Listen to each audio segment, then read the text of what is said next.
Hey everybody! It has been an amazing month for World of Warcraft. Ever since WoW Classic launched on August 26th, we've seen millions of players around the world jump in to explore Azeroth as it stood before the Cataclysm.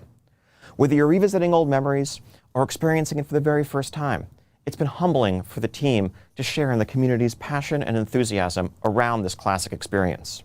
We've seen players hit max level, we have seen Onyxia and Ragnaros fall, several sulfuruses have been crafted around the world. We've even heard about a couple of epic BOEs ninja looted, shame on you. And many, many Devil Sores have fallen and donated their leather to fuel the server's economy of Devil Sore leather. We've also heard from many of you that you're ready for something new to sink your teeth into. And so, while we originally had this Phase 2 plan that was going to be Dire Maul Dungeon, World Bosses, and the Honor System for PvP, I'm happy to announce that we're going to break Dire Maul out separately and get it out there as soon as possible. In fact, just a couple of weeks from now, the week of October 15th, the Dire Maul Dungeon will go live worldwide in Classic. So get ready to craft those ogre suits, practice those tribute runs, and get your hands on that sweet, sweet loot from Dire Maul. Of course, we still have the Honor System and World Bosses just around the corner after that, and I'll share more detailed information on exactly when to expect that as soon as we have it. But we can't wait to see everybody jump into Dire Maul. Now, it's also been an incredible couple of weeks in Battle for Azeroth. Just last week, we saw patch 8.2.5 go live, and players around the world got to experience the thrilling end to the war campaign, as Saurfang's long journey brought him to stand side by side with Anduin in front of the gates of Orgrimmar, facing down Sylvanas and her forces to bring this battle that has consumed all of Azeroth to an end once and for all. But in the meantime, there are other threats that have been lurking in the shadows. Lest we forget our adventures in Nazjatar, and at the end of Eternal Palace, when we faced down Queen Ashara herself, we did so against the backdrop of an ancient prison built to contain one of the mightiest of all evils that Azeroth has ever known, the old god N'Zoth. And as Queen Ashara fell, with her last gasp, the lock, the final seal that contained N'Zoth, was broken, and he was fully unleashed. And so what does that mean for us? Well, I'm excited to announce that the next major content update coming to World of Warcraft Battle for Azeroth is Visions of N'Zoth that will answer that question and so much more. For the first time, we're going to see an old god unleashed in their full might, in their dark fury. We have seen Cthulhu's Eye. We have seen Yogg-Saron locked away in a prison. We have heard of Ysarge, who perished long, long ago. But now, for the first time, we are contending with an old god that is fully free of all shackles, to roam Azeroth, to reach out with his tentacles and tendrils and plot and plan and undermine all that keeps us safe. That is the threat that we face in Visions of N'Zoth. Ny'alotha, the sleeping city, the dreaming city, as some have called it, is the domain of the Black Empire. It is this alternate world inhabited by the old gods and their minions. And it's not a distant location for us to travel to via a starship or a portal. It's in fact all around us, on the other side of this thin veil. And what N'Zoth is doing is tearing that veil down, bringing horrible nightmares and dark visions of a future in which the forces of the old god are ascendant into our world. And if we don't stop him, there will be nothing left of Azeroth to defend. Because this has been a battle for Azeroth between the Alliance and Horde, but it's also always been a battle for the safety of Azeroth, for the future of Azeroth that our heroes have been waging all along. And this now is coming to its conclusion. Now, Titan facilities across Azeroth are the key to containing, controlling, and understanding the power of N'Zoth. The Titans have always been our world's last bulwark against the assault of the old gods. And so, of course, those facilities are being assaulted by the minions of N'Zoth, whether humanoid allies, horrible insects, or the eldritch creatures of the old gods themselves. We're going to have to rally to their defense and actually venture through these rifts into the world that N'Zoth's minions inhabit, into an alternate reality that reflects the manifestation of all of N'Zoth's goals, to analyze it, understand the power of the old gods, and destroy these visions from within.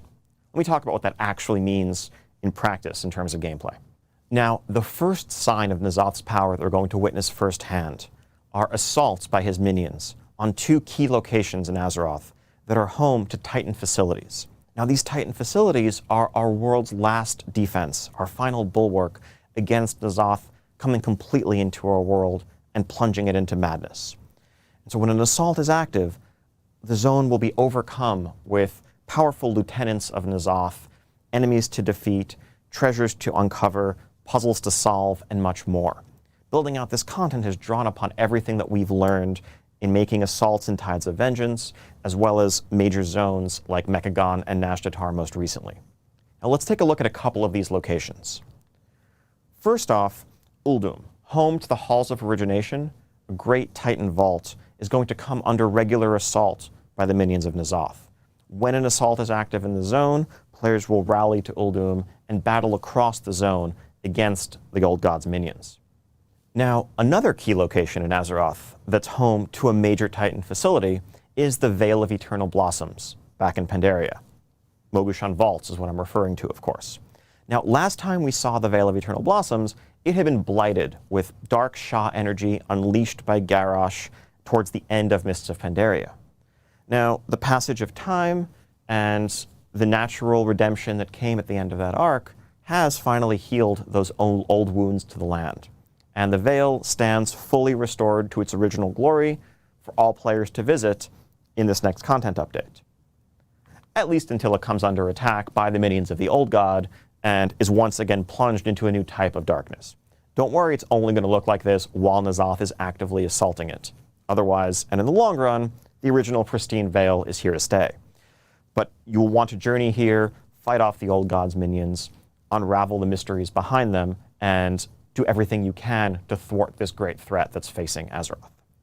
Now, Visions of N'Zoth isn't just the name of this content update, it's also the name of its major new feature. By completing assaults, you'll be able to earn your way into the deepest recesses of N'Zoth's mind and the reality that's seeking to manifest itself across Azeroth. There are these horrific visions, which are 1 to 5 player content centered around the capital cities of Orgrimmar and Stormwind, that show us an alternate reality of what might come to pass if we do not succeed. Here we see maps of Orgrimmar and Stormwind indicating the deepening corruption the farther into the cities we go. Now, when you first enter a horrific vision, I can virtually guarantee you're not going to make it very far. Your mind will succumb to N'Zoth's relentless assault as your sanity slips away. You'll begin to experience effects, various detrimental effects, some cosmetic, some very serious mechanical hindrances, as your sanity literally is drained by being within this horrific vision and by facing off against N'Zoth's minions.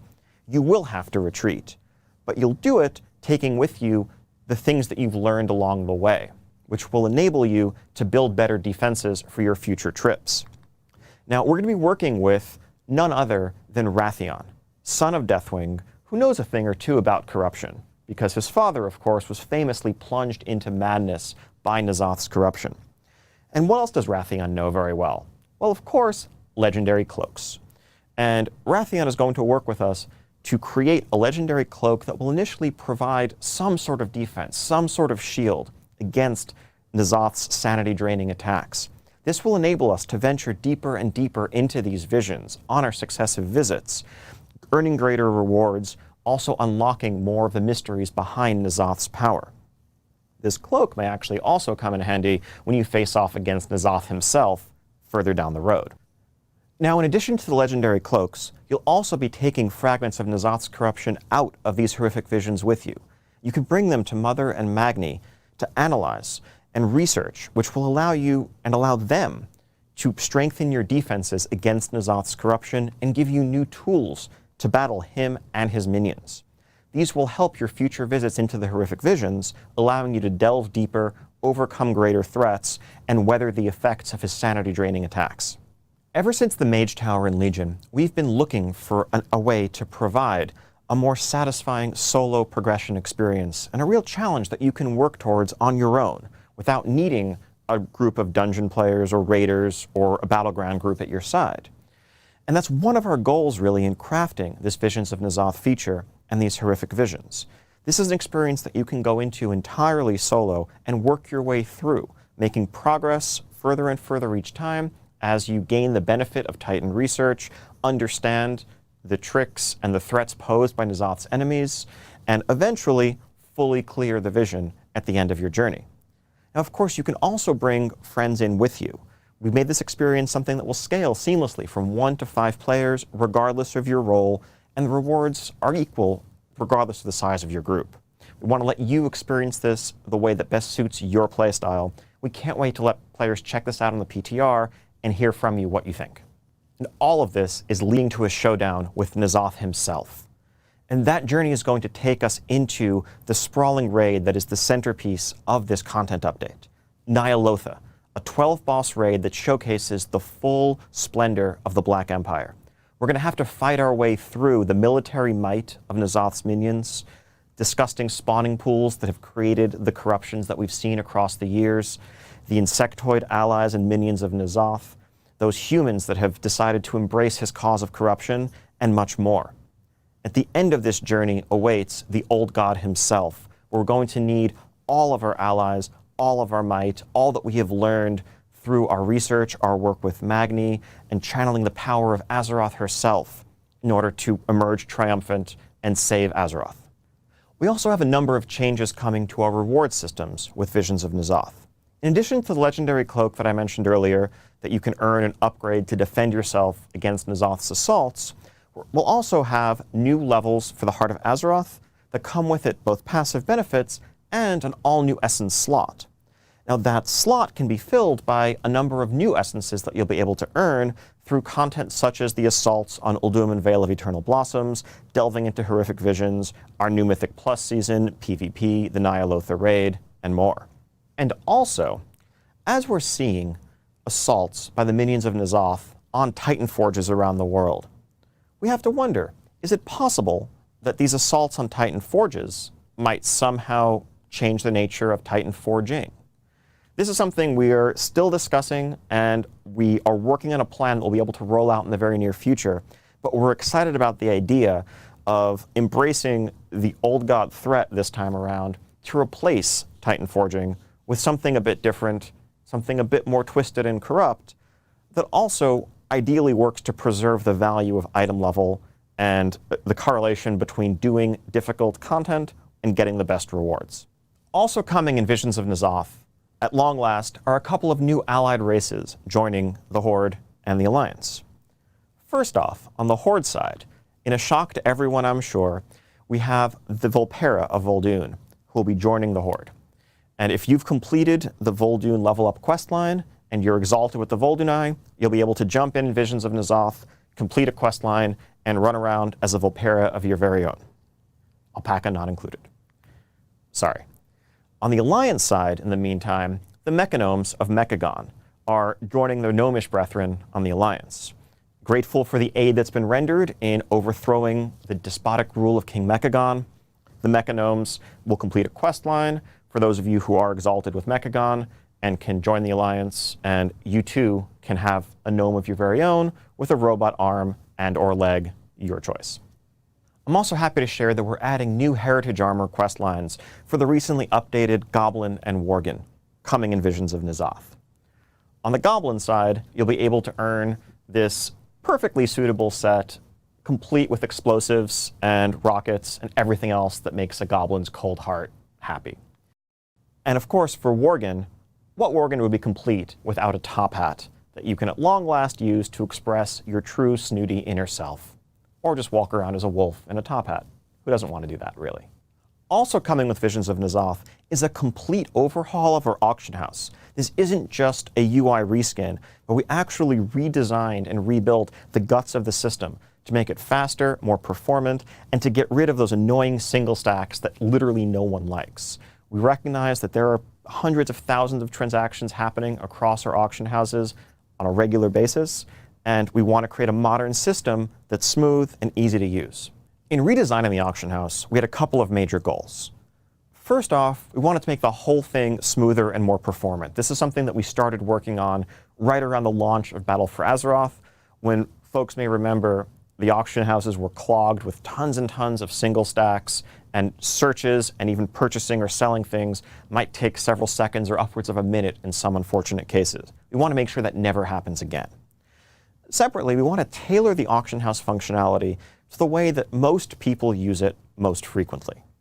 And so if you're just somebody who goes to the auction house periodically to buy consumables for your raid or to sell some extra stacks of cloth or ore, we want to make that as smooth and as seamless a process as possible. The first major change that we've made is separating out stackable items to effectively create a separate commodities market, where you can just go list a stack of ore or cloth or potions, and people who are purchasing them can purchase portions of a stack. There's no more sense of there's one of this and two of this. There just happen to be 117 pieces of ore at this price, listed by 7 or 8 different buyers. If you want to buy them, you can just buy 15 pieces. It'll buy part of someone's stack, send them the gold. If you've listed a stack and only part of it sold, you'll get the gold for what's sold and the remainder back in the mail to you. Also, we have the ability to favorite items and create a shopping list for yourself. So if you regularly forget the name of that specific cut of gem or that consumable, you can just have a checklist that you can quickly search for and buy on the go. And on the selling side, you won't have to worry about stack sizes as you're listing your goods, and undercutting is much less of a factor in the market as it plays out in practice. Ultimately, we've just tried to offer improved functionality, a smoother interface, and faster responsiveness for people on all sides of the market, as well as some of the power users out there. We can't wait for people to check it out on the PTR. Let us know what you think, and we'll be listening to see any further improvements we can make. So that's just some of what Visions of N'Zoth has to offer. Also coming in this content update is a heroic version of the Darkshore Warfront, a new PvP season, Season 4 of Battle for Azeroth, with, of course, all new rewards, and a new mythic keystone affix that reflects N'Zoth's corrupting influence as his tendrils spread their way across Azeroth. With this corrupted affix active, when you go into a dungeon in Season 4, you'll see occasional Black Empire obelisks dotting the landscape. Interacting with one of these obelisks will pull you into an alternate world where we see N'Zoth's power ascendant and a powerful lieutenant of his stands guard. Defeating that lieutenant will return you to your regular reality, but will do so in whatever location you're currently standing when that mini-boss is defeated. This will enable some interesting skips that don't involve the use of Shroud of Concealment or Invisibility. Now, of course, if you keep these minions alive and you just decide to ignore them entirely, they may come and pay you a visit as you're fighting the final boss of the dungeon. So you'll want to strategize very carefully as you approach dungeons with the corrupted affix in play during BFA Season 4. Now, you may be wondering when you're going to get to check all of this out. Well, I'm very happy to announce that we're working literally as I speak on getting this uploaded to our public test realm for the entire world, and we should have it live later today. You'll be able to jump in, check out assaults by N'Zoth's minions, venture into your very first horrific visions, and much more. And just after that, stay tuned for news regarding multiplayer raid testing and more. Thank you all so much. We'll be listening very closely to all of your feedback from the PTR. And just around the corner after that, see you at BlizzCon.